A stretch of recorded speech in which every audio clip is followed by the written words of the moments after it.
Voici donc maintenant la deuxième partie de ce topo que je consacre à Henri Sauvage, avec donc la thématique de la construction de logements sociaux, puisque c'est précisément l'objet de ces habitations, je vais le dire, à bon marché. Voilà, je cherchais le sens de HBM. HBM, c'est l'ancêtre de nos HLM. HLM, habitation à loyer modéré. HBM, c'était habitation à bon marché.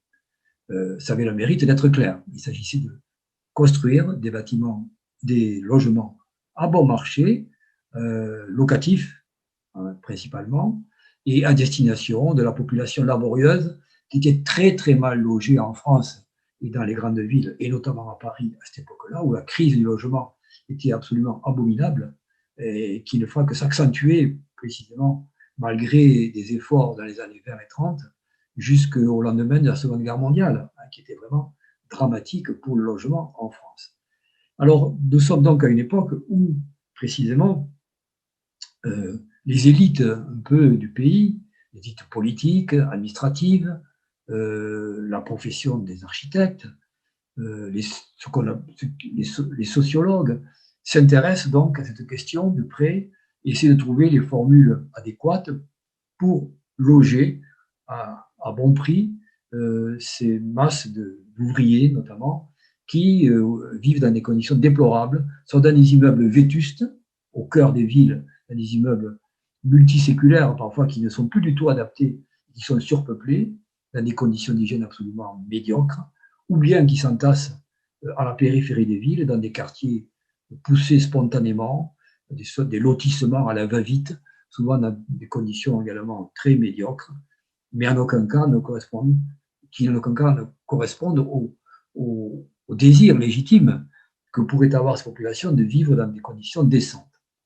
Donc, voilà une des grandes questions qui est ouverte dès la fin du XIXe siècle et qui se traduit par des initiatives, notamment des lois qui sont adoptées, notamment la loi Siegfried, du nom de son porte-parole, celui qui l'a déposé à l'Assemblée, et qui donc sont destinées à permettre aux autorités publiques, notamment aux villes, de constituer des sociétés, des coopératives éventuellement, ayant pour but la construction d'habitations bon marché. Donc, on est dans un souci qu'on appelle aujourd'hui d'habitat social, à but hygiéniste en particulier, puisque la tuberculose, j'ai oublié de le dire, est un des grands fléaux qui sévit à ce moment-là et qui, hélas, va encore sévir pendant des décennies jusqu'au lendemain de la Seconde Guerre mondiale. Et donc, il s'agit d'une opération de santé publique aussi, à travers ces opérations de construction de logements bon marché. Et donc, Henri Sauvage, qui a une sensibilité sociale nette, il a été proche aussi, par exemple, de Zola, pour vous situer un petit peu dans le contexte de l'époque, s'intéresse à cette question et, en tant qu'architecte et avec son esprit entrepreneurial, il essaie de trouver des formules qui lui permettraient de bâtir, lui et son associé qui s'appelle architecte, qui s'appelle Charles Sarrazin, de trouver donc des formules de financement lui permettant de construire des immeubles à destination d'un public pauvre, on va dire, une population pauvre.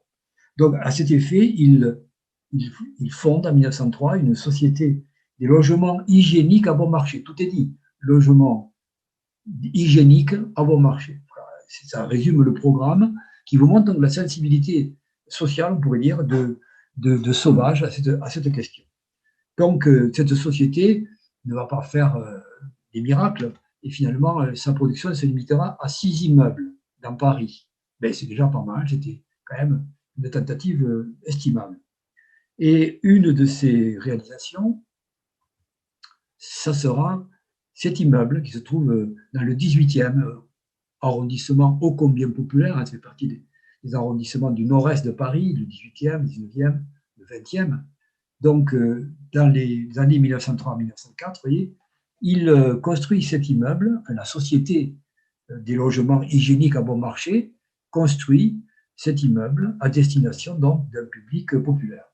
Et ce qui est intéressant, c'est à la fois la démarche d'ordre social, mais la démarche aussi architecturale. Nous sommes exactement dans les mêmes années où Auguste Perret et ses frères construisent le fameux immeuble dont je vous ai longuement parlé dans mon premier cours, de la rue Franklin, avec son ossature en béton armé. Mais je vous rappelle que à la rue Franklin, l'ossature en béton armé est quand même masquée par des pièces de grès qui ont été placées, certes, pour mettre en valeur l'ossature, mais qui la cache malgré tout aux yeux du public. Ici, au contraire, vous voyez que Sauvage n'hésite pas, nous sommes dans un quartier populaire, nous ne sommes pas dans le 16e arrondissement, n'hésite pas à mettre en avant, mais c'est un parti esthétique fort, l'ossature en béton armé, simplement, vous la voyez, je crois, elle est très lisible, hein, ici, vous la voyez très nettement sur cette photo, ou bien sur celle-ci, qui est prise de face, et on voit mieux peut-être l'élévation générale de l'immeuble. Donc, vous voyez ici l'ossature, verticale et horizontale. Simplement, le béton est recouvert d'un simple lait de chaux pour le protéger et pour lui donner aussi une teinte claire, mais on ne le masque en aucune manière. Il est vraiment très présent.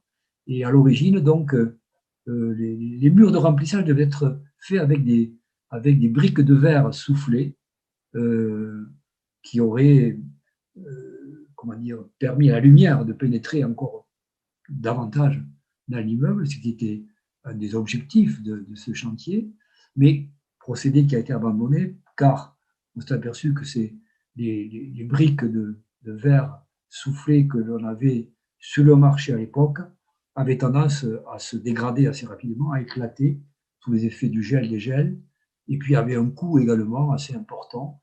Et donc finalement, les murs de remplissage ont été faits très classiquement par de la brique claire, vous voyez, comme vous voyez ici, mais avec quand même un souci de créer une modénature d'ensemble tout à fait intéressante.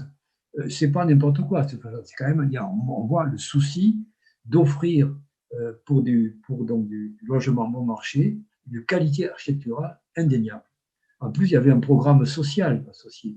Il était prévu en rez-de-chaussée, ici, à la fois un magasin coopératif, donc susceptible de fournir à la population des produits à bon marché, et puis une salle de réunion, car dans le programme était inclus une sorte d'université populaire, une sorte d'UTL pour les populations laborieuses, hein, avec des conférences, des présentations, des rencontres avec des personnalités. Donc il y avait, vous voyez, un souci il devait y avoir aussi un restaurant qui devait fournir des repas bon marché. Donc, on était vraiment dans l'esprit d'une architecture à caractère social, avec la possibilité pour la population d'accéder à un univers différent de l'univers sordide dans lequel beaucoup vivaient jusque-là. Voilà une belle réalisation qui est toujours aujourd'hui visible, vous le voyez, et qui donc mérite d'être connue. D'autant plus qu'on voit justement l'évolution de Sauvage vers un art nouveau un peu différent de l'art nouveau qu'on connaît sans doute, qui est caractérisé par ses volutes, ses courbes, ces jeux de courbes contre courbes, que l'on a parfois, de façon un peu caricaturale, qualifié de style nouille pour les détracteurs de l'art nouveau à la Hector Guimard.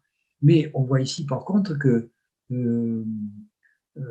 Henri Sauvage, lui, très rapidement, soit en 1903-1904, oriente son art nouveau vers un art nouveau plus géométrique, qui le rapproche de l'évolution justement qui se déroule au même moment à Bruxelles, en Belgique, autour d'Henri van de Velde et de Paul Anka, qui préconise et qui pratique à Bruxelles cet art nouveau dit géométrique, donc qui voit un glissement de l'art nouveau de première manière vers quelque chose qui va les rapprocher de ce qu'on appellera plus tard l'art déco. Voilà. On a donc ceci pour montrer comment, dès le départ, dès les premières années du siècle, donc Henri Sauvage, et déjà s'oriente vers un art nouveau, beaucoup plus donc, comment dire, beaucoup plus sobre, on va dire, beaucoup plus sobre, et avec un souci d'une géométrisation, d'une stylisation simplifiée, qui donc est, on pourrait dire, le prélude, comme je l'ai écrit sur cette image, le prélude à ce qu'on appellera l'art déco après la guerre de 14. Voilà d'autres exemples pris à l'intérieur de l'appartement qui vous montrent cette évolution vers une simplification, une stylisation géométrique de l'art nouveau. À peu près dans les mêmes années, mais alors cette fois dans les beaux quartiers de Paris, cet étonnant immeuble, toujours construit sous l'égide de la Société des logements hygiéniques à bon marché, avec l'aide d'un riche ressortissant apparemment d'origine argentine, d'où le nom de la cité, qui se situe quand même avenue Victor Hugo. Quand on connaît l'avenue Victor Hugo, on connaît vraiment dans les très beaux quartiers de Paris, dans le 16e. Donc, ici, cette cité donc, à caractère social, en plein beau quartier, qui est associée à une galerie marchande que vous voyez ici en bas, en particulier, mais qui n'hésite pas à afficher en façade, vous voyez ici, son ossature métallique. Ici, ce n'est pas le béton qui est mis en avant, mais le métal qui constitue l'ossature de l'immeuble avec des remplissages de briques. Et puis, nous en arrivons à ces fameux immeubles à gradins qui font la célébrité d'Henri Sauvage, probablement, qui sont en tout cas parmi les immeubles les plus connus de sa production. Alors, là encore, on parle d'un souci hygiéniste. Henri Sauvage explique, croquis à l'appui, comme vous le voyez ici, comment l'architecture et l'urbanisme traditionnel, disons, la façon dont les villes sont construites au cours des siècles, ont créé les conditions justement de la mauvaise qualité des logements et de façon générale de l'urbanisme des villes héritées du passé. Il compare donc les rues d'autrefois, les rues médiévales, on va dire, avec leur étroitesse et les colombages qui en plus mordent sur la rue et qui privent la rue de lumière et d'air. Aujourd'hui, nous dit-il, c'est-à-dire à l'époque, on va dire, post-haussmannienne, ou oui, haussmannienne globalement, les rues se sont certes élargies, mais les immeubles ont poussé en hauteur et demeurant donc finalement comment dire, et restant dans des gabarits assez importants, ils privent également une bonne partie de la rue d'un éclairement naturel. On voit très bien qu'ici que la pente des immeubles empêche la lumière de pénétrer au fond de la rue. Donc il préconise que l'on passe à des immeubles qui permettent un cône, qui autorise un cône d'entrée de lumière, vous voyez, de soleil, beaucoup plus large, de manière à assainir la ville. Voilà. D'où l'idée d'immeubles à gradins qui permettrait de résoudre cette question. Voilà une des grandes affaires de sa vie qui démarre très tôt, dès avant la guerre de 14, dans sa production et dans sa pensée, dans ses projets, et qui va se poursuivre au-delà. Voilà par exemple une série de planches des années 20 où il essaie d'argumenter auprès du public pour justifier la construction d'immeubles à gradins dont il donne ici un exemple. Vous voyez, la vignette numéro 55. Donc, il reprend la thématique de la ville médiévale en montrant que, oui, par ces plages noires, combien une grande partie des façades sont privées totalement d'éclairage naturel, que les ruelles sont étroites et facilement humides, froides. La ville moderne est telle qu'héritée de l'époque haussmannienne, en étant plus aérée, certes, mais offre toujours, hélas, un bon tiers de ces façades tournées vers le nord ou qui ne reçoivent pas directement le soleil. La solution préconisée par certains architectes dans les années 20, comme Auguste Perret, des immeubles tours, des villes tours, comme ils appellent, c'est-à-dire d'immeubles de grande hauteur, comme Le Corbusier le préconise en partie dans ses projets de villes futures qu'il présente au Salon d'automne de 1922, présente certes pas mal d'avantages, en particulier une bonne exposition à la lumière, au soleil, au grand air, mais à l'inverse des villes traditionnelles, en quelque sorte, détruisent le substrat naturel de la ville, la continuité spatiale de la ville et de la rue, et éloignent finalement les habitants de ces tours d'une véritable vie sociale qui se passe dans l'espace public que constitue la rue et son univers.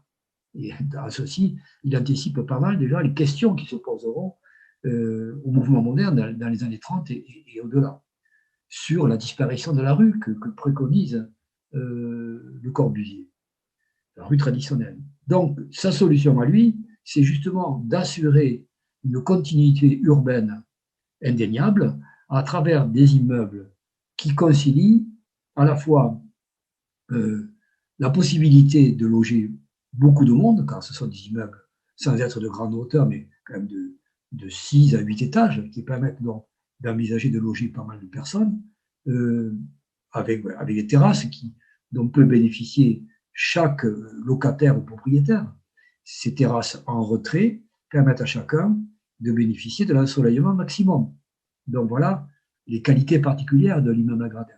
Et il préconise en particulier d'en faire des quartiers entiers, notamment, et là c'est très concret, à Paris, dans ce qu'on appelle les fortifs, puisque à l'époque, les fortifications qui entouraient la capitale, l'enceinte dite de Thiers, qui a été construite au XIXe siècle, est désaffectée par l'armée, et donc elle est démolie, et se pose la question, en ce début du XXe siècle, notamment dans les années 20, que faire de cet espace qui est soudainement livré à la ville?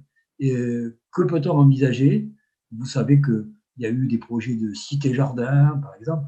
Enfin, ça a été l'occasion de réfléchir à ce que pouvait être l'extension de la ville moderne à ce moment-là. En tout cas, ici, on voit sur cette image que Henri Sauvage, lui, préconisait d'y construire de nouveaux quartiers avec son système d'immeubles à gradins qui aurait pu être généralisé à la ceinture extérieure de Paris et qui aurait pu faire une liaison intéressante entre l'ancien Paris et les banlieues qui s'étendent au-delà des anciennes fortifications. Voilà pour cette image. Et puis donc, il va passer à une réalisation concrète avec justement un chantier à la rue Vavin, à Paris, donc, dans le 5e arrondissement, si je ne me trompe pas, c'est le 5e, oui.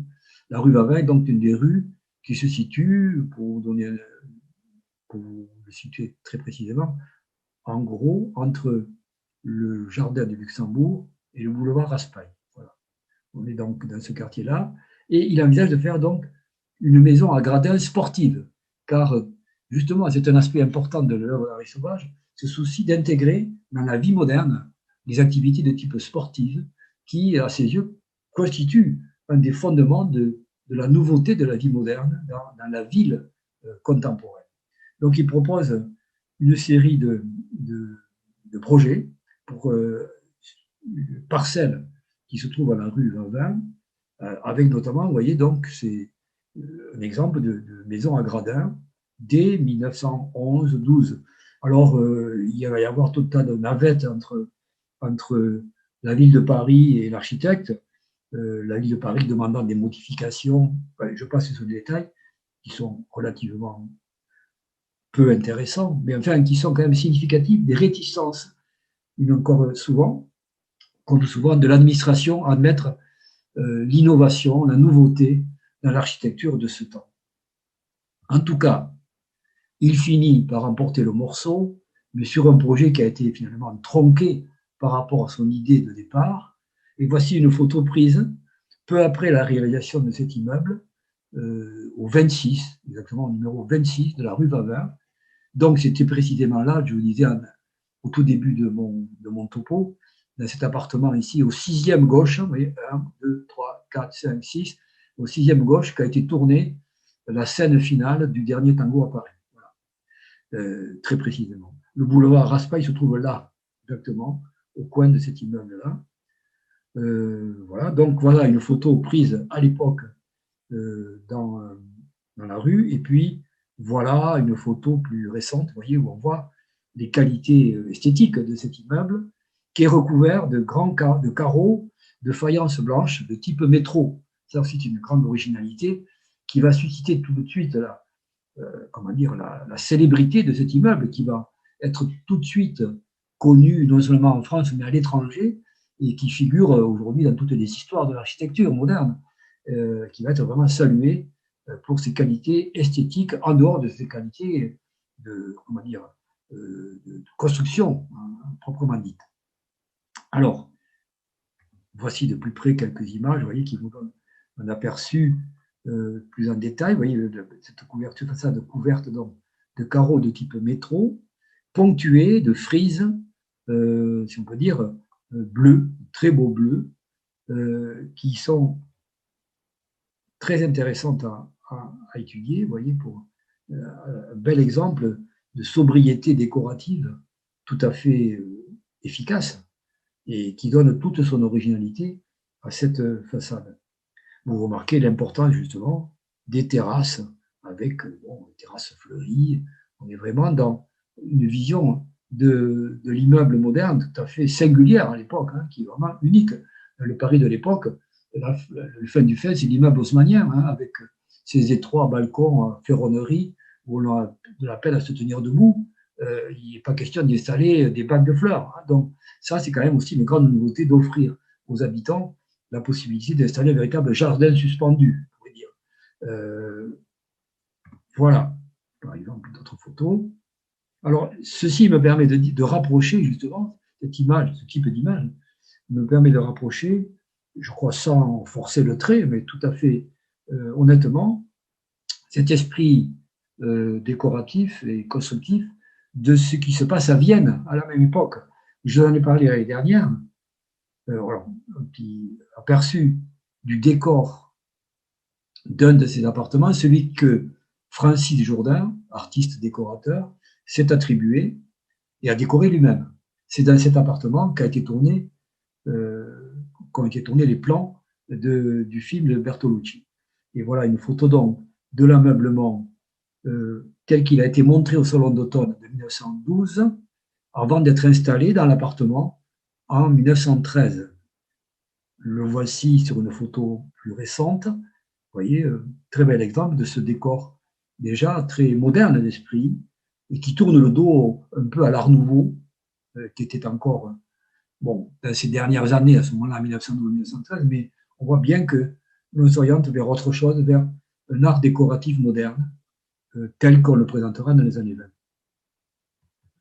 Alors, je disais qu'on peut, je crois, sans tordre le bras à la réalité, rapprocher l'esprit architectural et décoratif d'Henri Sauvage de l'école viennoise, de la sécession viennoise, qui s'est illustrée dans les années précédentes par des réalisations remarquables, comme que je vous ai présenté moi-même l'année dernière, lorsque j'ai fait le tour d'Europe de l'architecture moderne, lorsque j'ai parlé de Otto Wagner en particulier, Otto Wagner qui était membre du mouvement qui s'appelait la sécession viennoise, dont le siège était ce pavillon réalisé par l'architecte Olbricht, vous voyez le nom ici en haut, le pavillon de la sécession que vous pouvez visiter aujourd'hui, qui est un des hauts lieux du tourisme viennois, avec, vous voyez, ce souci d'avoir un équilibre des surfaces nues et des surfaces décoratives, et un décor à la fois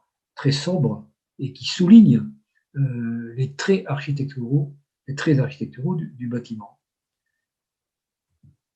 Mais ce qui me paraît le plus proche de l'immeuble de la rue Vavin, c'est incontestablement la villa, et vous voyez, c'est contemporain. En 1912, Otto Wagner se construit pour lui-même une deuxième villa. Il y a une première villa à côté, qu'on appelle la villa Wagner 1. Ça, c'est la villa Wagner 2.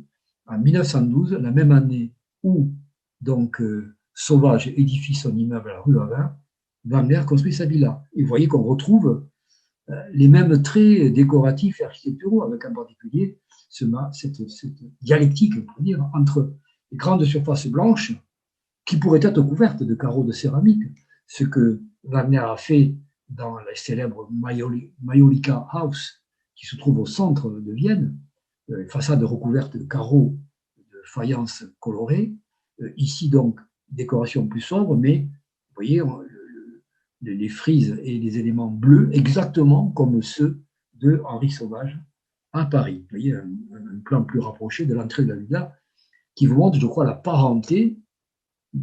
Est-elle fortuite? Je n'en sais rien. Je n'ai pas à ma disposition de travaux documentaires là-dessus. C'est une intuition personnelle, en tout cas un constat visuel que j'ai pu faire par moi-même de parenté entre la grande architecture viennoise du début du siècle, celle d'Otto Wagner, et les premières réalisations, on pourrait dire, d'esprit moderniste d'Henri Sauvage à Paris. Voilà.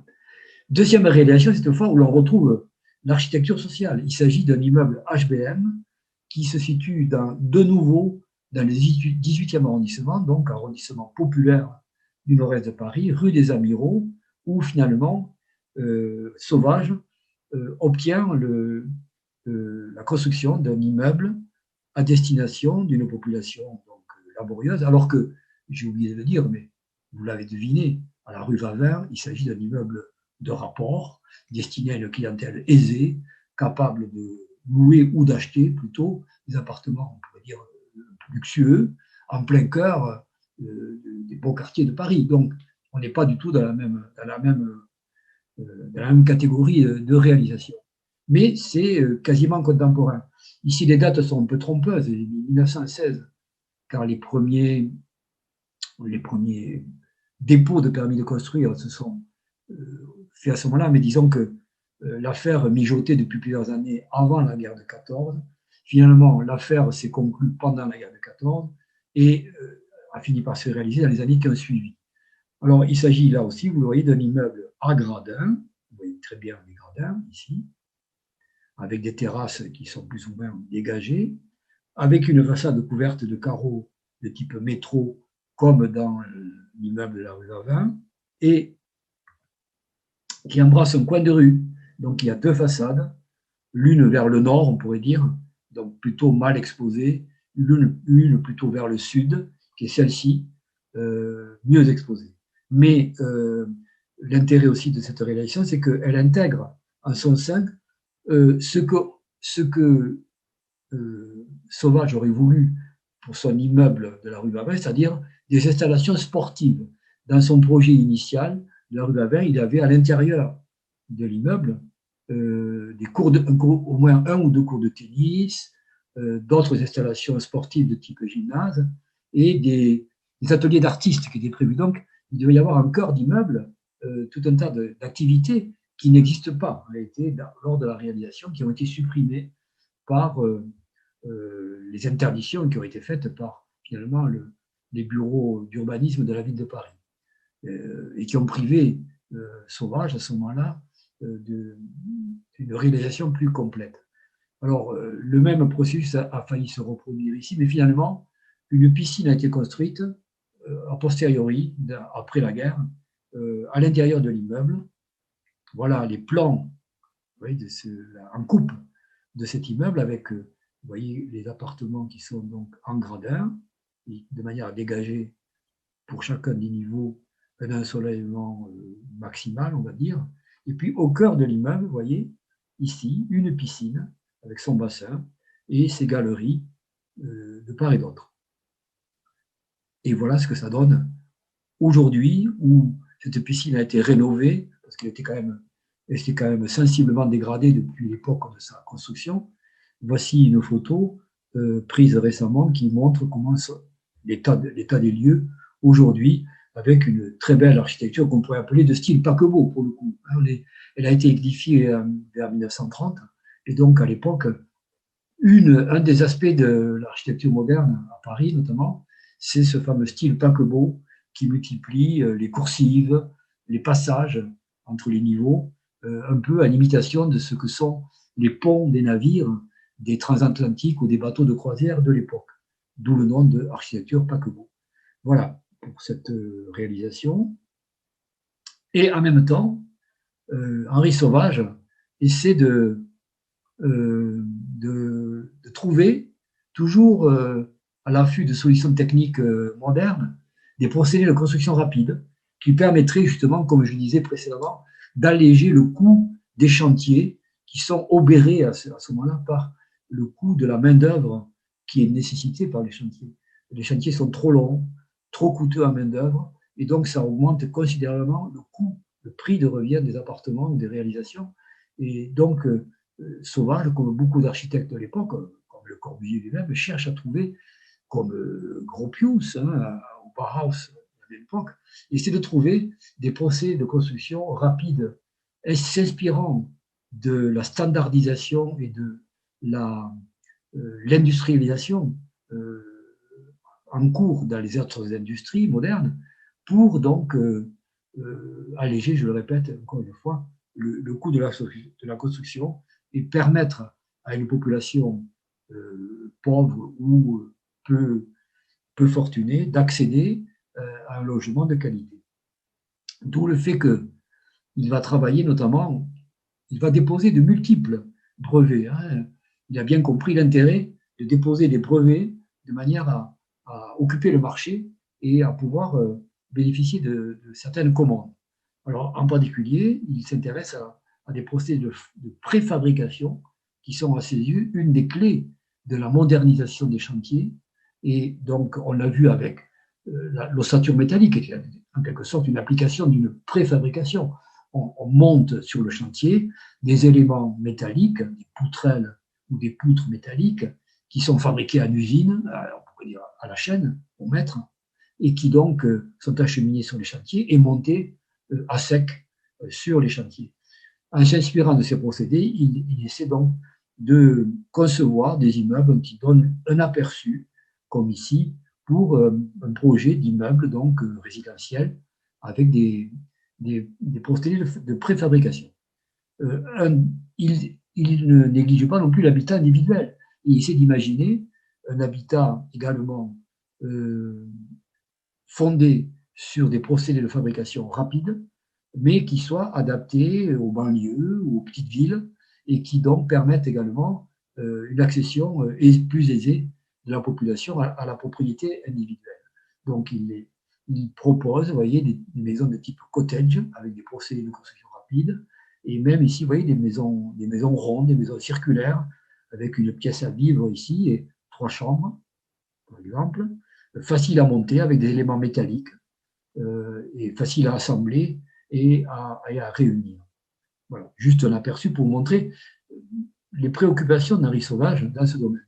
Et voici un de ces systèmes qu'il avait trouvé, un procédé de construction rapide avec des tubes d'amiante, ciment, éternite. Alors aujourd'hui, évidemment, maintenant que l'on connaît les méfaits à long terme des matériaux en amiante, il est évident que ce n'est pas un procédé que l'on proposerait. Mais nous sommes dans les années 20-30 et on est loin de soupçonner l'étendue des dégâts que provoquera plus tard l'utilisation massive de l'amiante dans la construction.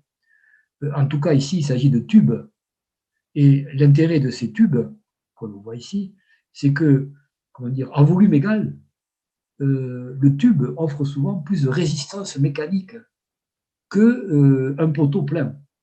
Donc, on peut avoir une structure en tube finalement très facile à monter, comme un gigantesque jeu d'assemblage, légère, et en même temps aussi efficace, sinon plus, qu'une structure porteuse coulée in situ en béton armé, par exemple.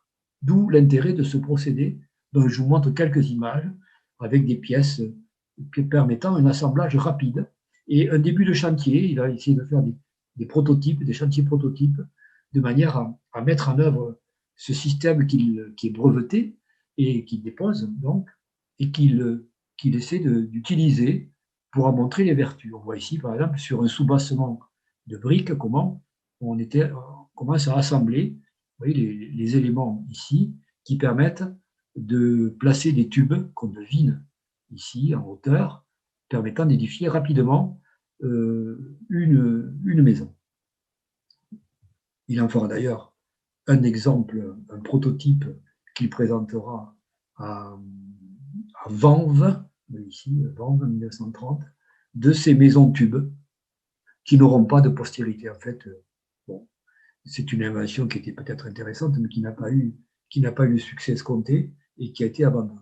Mais ceci, je présente ces documents pour montrer comment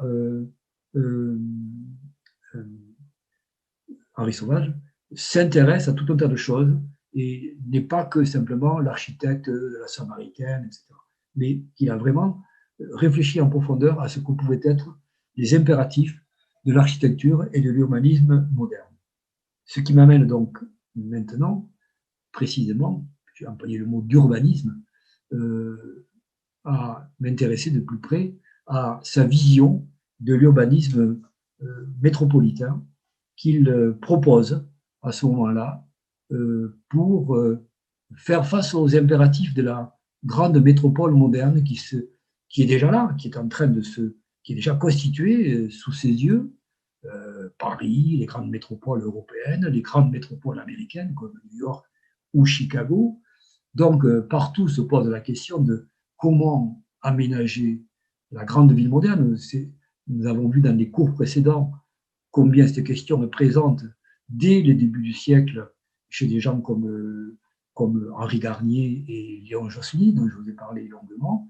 Cette dimension est aussi présente dans l'esprit de Henri Sauvage, qui est moins connu pour ses visions urbaines que pour son architecture, mais néanmoins, je tenais à vous montrer quelques images de sa façon de concevoir la possibilité d'aménager la ville moderne métropolitaine. Dans cette troisième et dernière partie, qui sera d'ailleurs un peu plus courte que les deux précédentes, je vais évoquer le travail prospectif en fait qu'accomplit Henri Sauvage, notamment dans les années 25-30, les dernières années de sa vie, dans lesquelles il fait un certain nombre de propositions à cheval sur l'architecture et l'urbanisme, et qui concernent de manière générale sa réflexion sur ce que peut être la ville du futur, la grande métropole moderne, qui est en plein essor sous ses yeux en Europe et en Amérique du Nord, et pour lequel donc il livre une vision tout à fait personnelle qui mérite d'être montrée et de souligner également ses vertus un peu prémonitoires. Je crois que beaucoup d'architectes de générations postérieures ont vu avec profit, ont lu avec profit les propositions d'Henri Sauvage et en ont tiré parti, notamment dans les années 60-70, où dans notre pays, il y a eu tout un pan d'une architecture assez audacieuse, qui visiblement prenait ses racines dans ces années 20 d'Henri Sauvage. Il est donc intéressant aussi d'évoquer le contexte justement de ces années 20, au cours duquel, dans le milieu de l'architecture, bouillonnent les idées, les visions anticipatrices, les projets éventuellement de villes modernes, de villes de grande taille, comme par exemple la vision futuriste au sens propre du mot, puisqu'il s'agit d'un artiste qui faisait partie de l'architecte, qui faisait partie du groupe des artistes futuristes. Vous vous rappelez sans doute, vous savez que le mouvement futuriste s'est formellement constitué à partir d'un manifeste qui a été publié en 1909 en France, dans le Figaro, qui a été signé de Marinetti, qui était le chef de file de ce groupe, qui à l'origine était plutôt originaire de la région de Milan, qui était la grande métropole moderne de l'Italie de l'époque. Et donc, dans ce groupe, il y avait un jeune architecte plein d'idées novatrices qui s'appelait Antonio Santeglia, vous voyez son nom sur l'image, qui a publié, à la veille de la guerre de 14, un ouvrage avec de nombreuses planches où il essayait de visualiser un peu ce que pouvait être la città nuova, c'est-à-dire littéralement la ville neuve, la ville nouvelle à construire pour ce monde nouveau qui s'ouvrait en ce début du XXe siècle. Il nous a laissé donc un certain nombre de planches tout à fait intéressantes et on voit bien la parenté qu'il y a d'ailleurs entre les immeubles à gradins qu'Henri Sauvage réalise concrètement à la même époque, dans les années qui précèdent la guerre de 14, comme l'immeuble de la rue Vavin et celui de la rue des Amiraux, et la parenté donc avec ces immeubles. Longtemps on a pensé, et les historiens de l'architecture ont pensé que Henri Sauvage s'était inspiré d'Antonio Santeglia.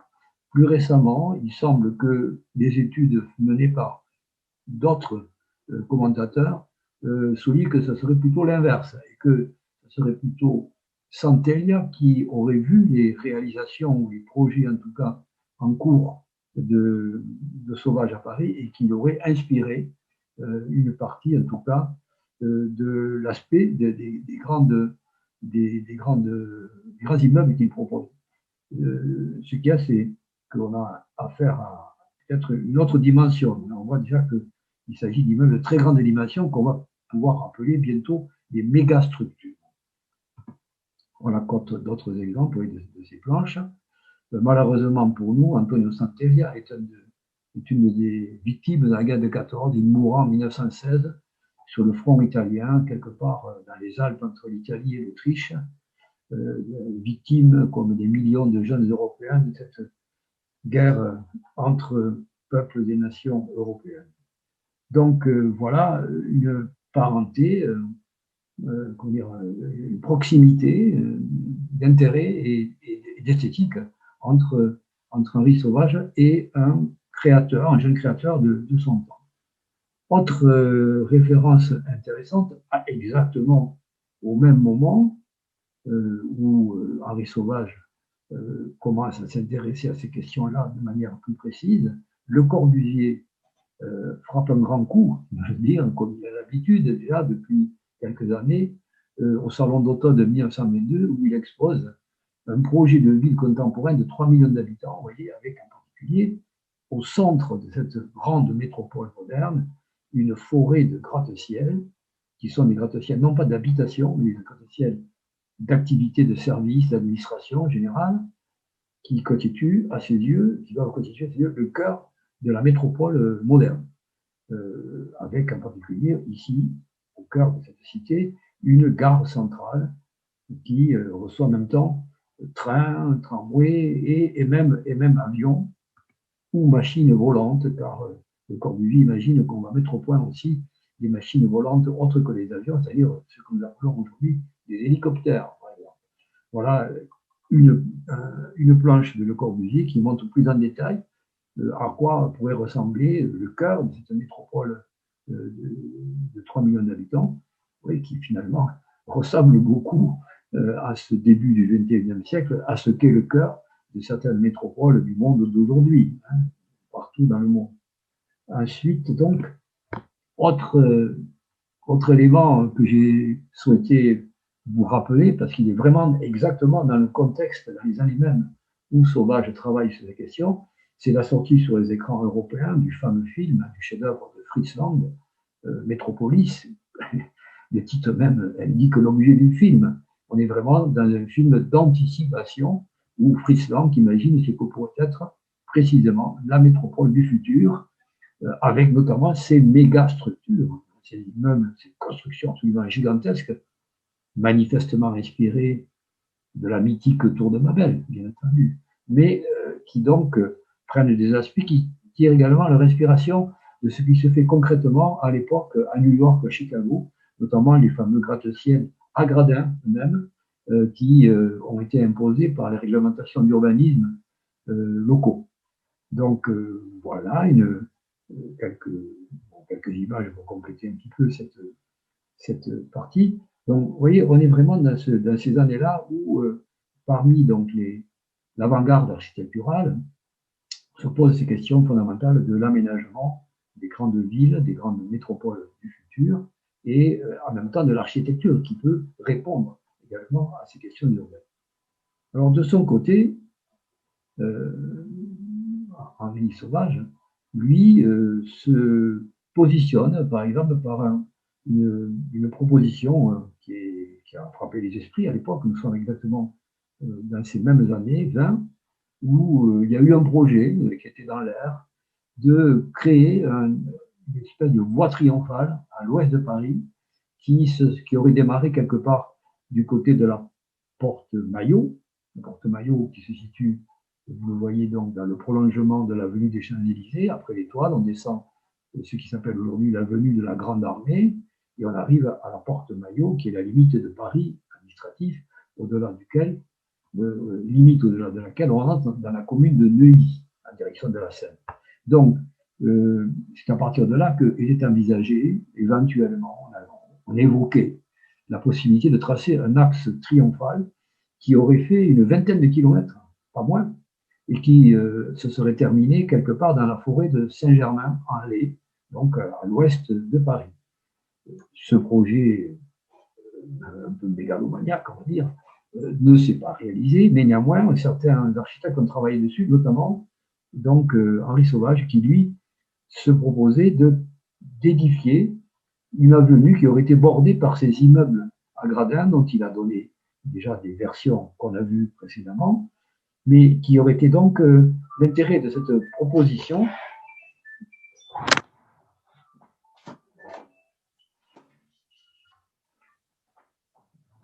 L'intérêt de cette proposition, c'est d'offrir un urbanisme, je dirais, à visage humain. C'est-à-dire qu'on n'est pas encore dans des méga structures, on est dans des immeubles à gradins qui auraient été donc liés les uns aux autres de façon à recréer comment dire, un tissu urbain tout à fait semblable, ou proche en tout cas, de l'urbanisme et de l'aspect de la ville de Paris jusque-là, avec des rues bordées par des immeubles en continu. Donc, vous voyez l'importance qui est conservée à la place de la rue, qui apparaît très nettement dans ces dessins.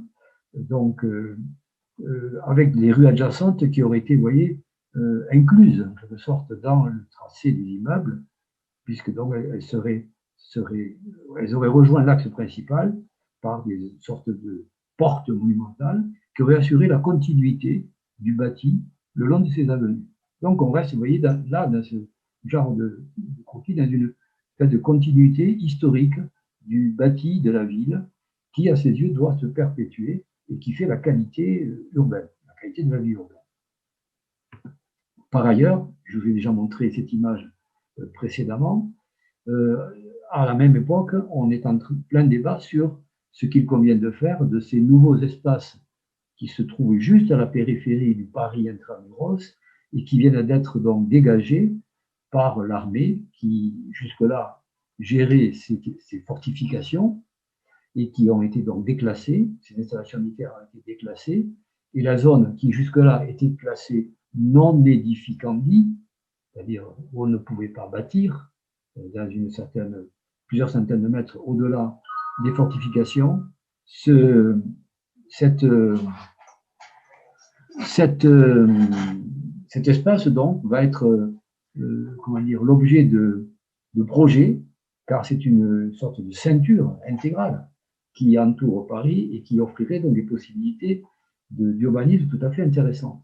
Donc, pour sa part, Henri Sauvage avait prévu, proposé en tout cas, oui, de ceinturer Paris par une série d'immeubles, toujours à gradins, avec, c'est devenu sa marotte un peu, hein, d'immeubles à gradins, avec toutes ces qualités hygiénistes, d'ensoleillement, et d'urbanisme. Et donc, voilà un exemple de ce qu'il proposait pour faire face donc aux besoins de logement de la région parisienne.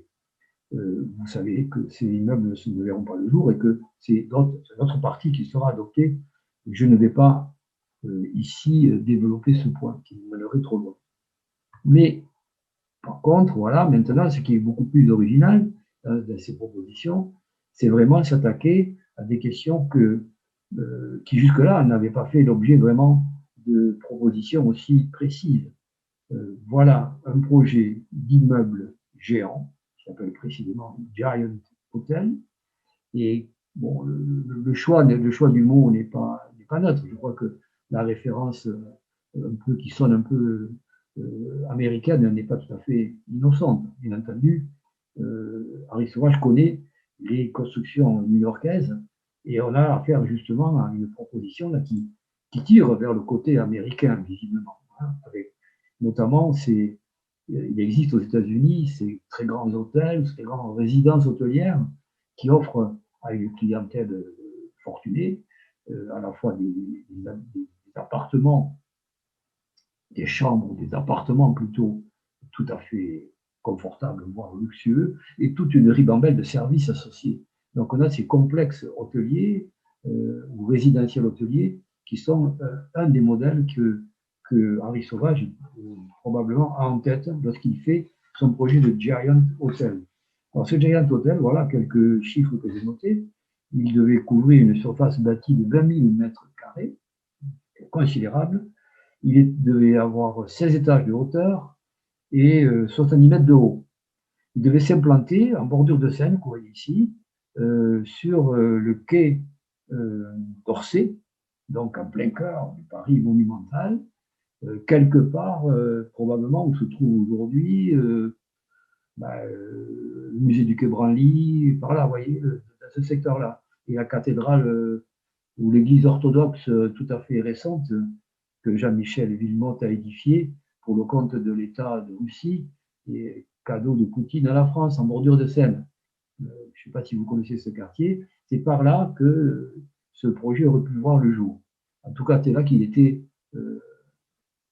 sur le plan cadastral, on pourrait dire, implanté, prévu. Il devait comporter 1300 chambres, et dans le noyau central, que l'on peut deviner à l'intérieur de cet immeuble, construit donc en gradin, vous imaginez qu'il y avait un vaste espace disponible et qui pouvait être affecté à tout un tas d'activités de service. 6 restaurants, une piscine, un théâtre et un cinéma de 2000 places chacun, 4 tennis, un garage pour 500 voitures, plus divers autres services. Donc, un complexe gigantesque, en tout cas, à une échelle jamais vue à Paris jusque-là. Bon, il n'a pas vu le jour, mais il a le mérite d'avoir été au moins imaginé et laisse à penser ce qu'aurait pu être sa réalisation. Deuxième exemple, alors voilà, bon, simplement j'ai ajouté ici des plans en coupe pour montrer comment précisément à l'intérieur de cet immeuble, vous voyez, il y avait la place pour équiper tout un tas de services à destination de la clientèle de l'hôtel. Deuxième exemple, un immeuble intitulé justement Métropolis, présenté au Salon d'automne de 1928, et qui donc, lui, devait s'implanter presque en face, au quai de Passy, qui s'appelait à l'époque quai de Passy, et qui s'appelle aujourd'hui l'avenue du président Kennedy. C'est là où se trouve grosso modo la maison de la radio, vous voyez, le grand camembert de la maison de la radio, construit dans les années 60 sous De Gaulle, sous la Ve République. C'était à peu près à cet emplacement que était prévu l'immeuble Métropolis, qui lui aussi donc n'était pas un hôtel, donc était résidence particulière, on pourrait dire un immeuble de rapport, en gros, avec des appartements vendus ou loués, et qui, dans sa plateforme sommitale, aurait accueilli des véritables hôtels particuliers, juchés en altitude au-dessus du grand paysage parisien. Voilà un deuxième exemple. Et voilà un troisième absolument ébouriffant, qui est assez étonnant, qui n'existe que sous forme de cette esquisse très rapide proposée en 1930, qui envisageait ni plus ni moins que de couvrir le cimetière Montparnasse. Il disait à quoi bon gâcher cet espace au centre de la capitale parisienne, autant l'utiliser à autre chose de plus utile que simplement d'entasser des morts. Alors, on aurait conservé le cimetière, bien entendu, mais on l'aurait recouvert d'une immense dalle, qu'on peut voir ici, vous voyez, le cimetière restant en contrebas là-dessous. On aurait eu accès à ce cimetière par des entrées au niveau des rues ou au niveau de la plateforme qu'on appellerait aujourd'hui une dalle, et également des 4 bras, comme on le voit ici, formant une croix centrale, sur lequel devait s'édifier donc une nouvelle pyramide en forme de mégastructure. Voilà, encore une vision absolument, comment dire, mégalomaniaque presque, hein, de Henri Sauvage, qui se livre là une espèce de spéculation architecturale tout à fait étonnante. Voilà. Autre exemple, toujours dans ces années, oui, 1931, il y a eu un grand projet. On a donc renoncé au Grand Axe Ouest, à la voie triomphale vers Saint-Germain-en-Laye, et on s'est rabattu plus modestement sur un réaménagement de la Porte Maillot, qui se serait appelée la place de la Victoire. Nous sommes en 1930-31, bon, disons, une douzaine d'années après la fin de la Première Guerre mondiale, et on veut édifier une place qui fasse honneur, en quelque sorte, à la victoire de 1918. Donc voilà, la proposition que Henri Sauvage soumet au jury, proposition qui ne sera pas non plus retenue, et la porte-maillot telle que nous la connaissons ne sera aménagée que dans les années 60, 70 et plus tard de nouveaux aménagements. Voilà. Donc, quelques exemples de ces propositions que donc dessine Henri Sauvage au cours de ces années, vous voyez, 25, 26, jusqu'au seuil de sa mort qui intervient, nous le savons, en 1932. Alors maintenant qu'il est mort, en 1932, en laissant une œuvre donc inachevée, car je l'ai dit dans le paragraphe précédent, on aurait pu imaginer que, à travers les réalisations qu'il a faites dans les années 30-31, il se raccrochait directement au grand mouvement moderne de l'avant-garde européenne, et il aurait pu avoir une suite de carrière tout à fait brillante. Bon, ça n'a pas été le cas. Par contre, je crois qu'il n'est pas artificiel de constater que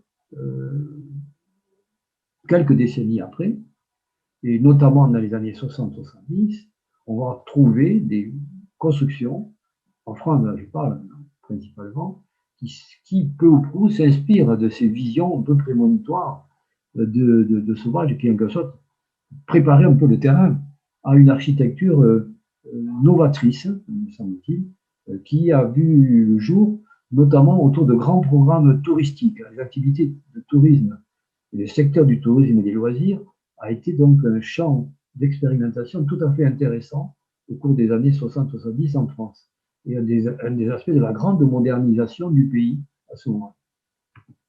Mais plus près de, disons, avant même d'aborder la question des années 60-70, dans les mêmes années 30 où donc Henri Sauvage décède, on voit que toute une architecture liée au secteur de la santé, notamment les sanatoriums, les préventoriums, tous ces équipements destinés à lutter contre la tuberculose en particulier, qui sévissait encore très largement, ont vu le jour. Et donc, on voit bien qu'il y a une parenté, un cousinage, j'appelle ça un cousinage, donc, avec ce que les immeubles que Henri Sauvage avait déjà construits ou projeté de construire, et que les architectes, évidemment, connaissaient dans le milieu.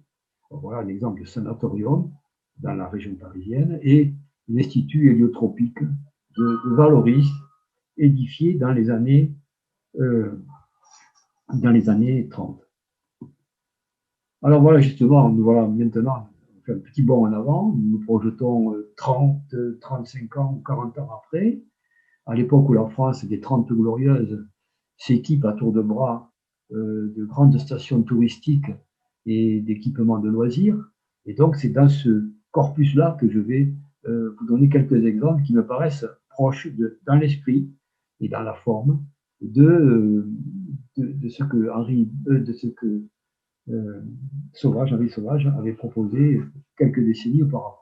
Tout le monde connaît bien entendu la Grande Motte, la station un peu phare de la côte du Languedoc, au sud de Montpellier, qui est aménagée dans le cadre des grands travaux justement d'aménagement du Languedoc-Roussillon, qui consiste à créer une sorte de Costa Brava à la française, une Floride française, c'était un peu les mots qu'on employait à l'époque.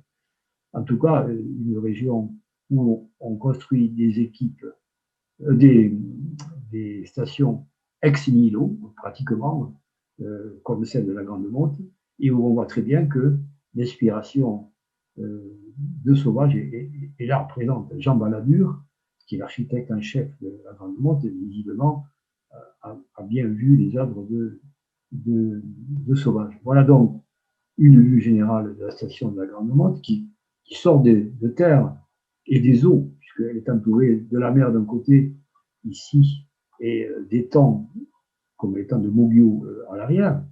Elle sort de terre à partir de 1966. Le général de Gaulle vient un peu inaugurer les travaux à ce moment-là, et il est surtout connu pour ses pyramides qui font sa gloire, sa notoriété en tout cas. Elles ont été fortement décriées, mais aujourd'hui, vous savez que la Grande Motte est devenue à la mode et qu'elle est en passe d'être classée comme un élément du patrimoine du XXe siècle tout à fait intéressant.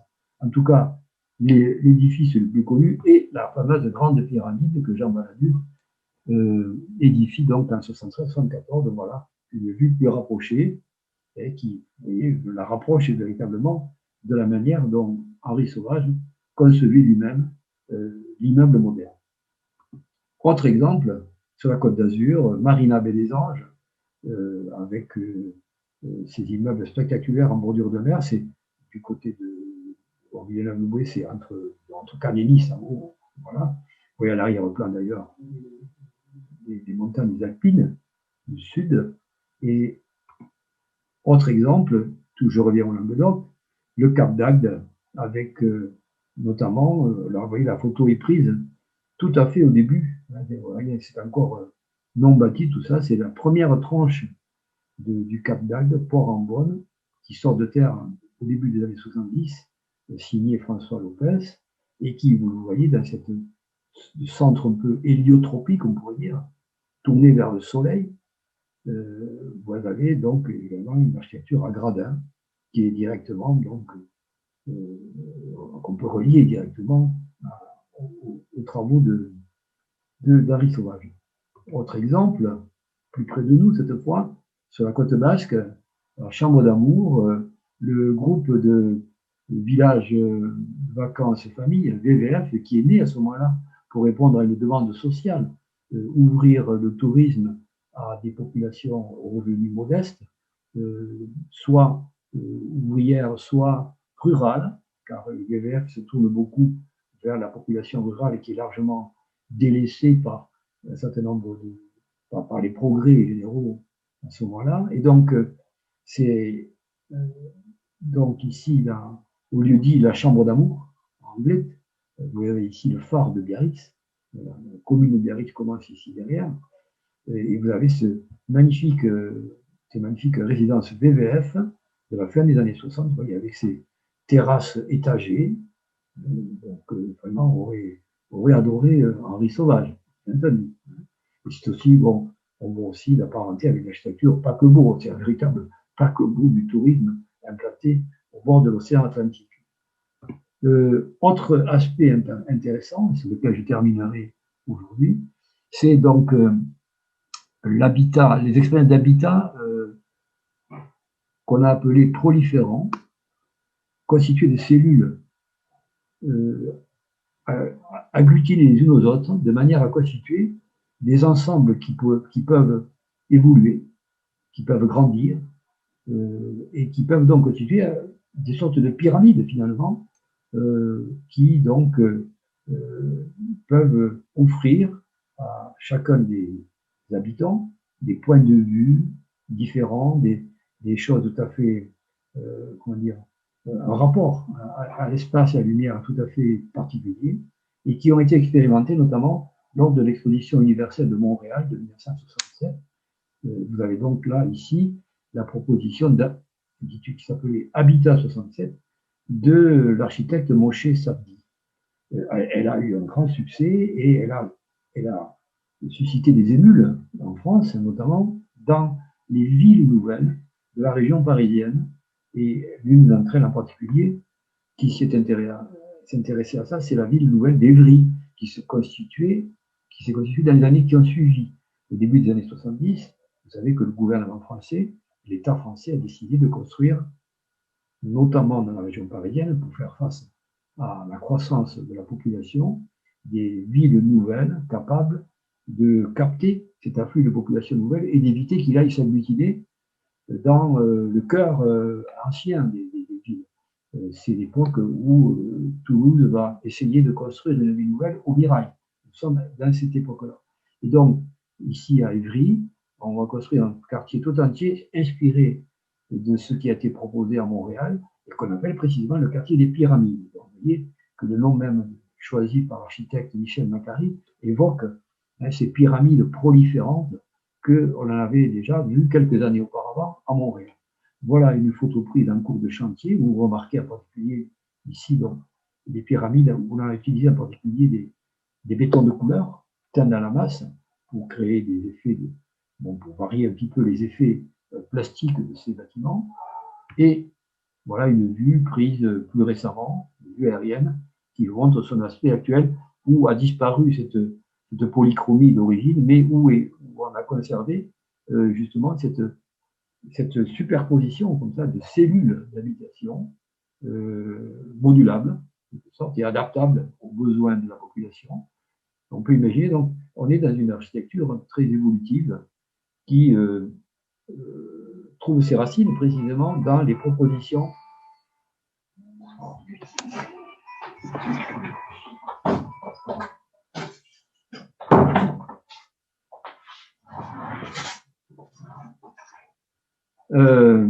excusez-moi, j'ai eu un petit incident téléphonique. Ça arrive. Alors, donc, voici donc cette proposition à Ivry, Ville Nouvelle, que vous pouvez visiter encore aujourd'hui. C'est un quartier facile d'accès. Et encore, autre exemple à la même époque, un architecte remarquable qui, lui, hélas aussi, a eu une vie écourtée. Vous voyez, il est mort en 1981 alors qu'il n'est né qu'en 1925. Donc, lui aussi a été frappé par la mort très prématurément. Mais avant de décéder, il a offert à certaines villes des structures proliférantes, justement, tout à fait intéressantes, dont celle-ci, qui est la plus connue dans la banlieue parisienne, à Ivry-sur-Seine, qui était à l'époque un des fiefs du Parti communiste, et donc la municipalité tenait à montrer, comme dans les années 30, que les municipalités qui étaient dirigées par les communistes étaient des municipalités d'avant-garde, qui se situent dans une vision un peu progressiste de la vie sociale, et donc il a confié à Macquarie la rénovation du centre-ville,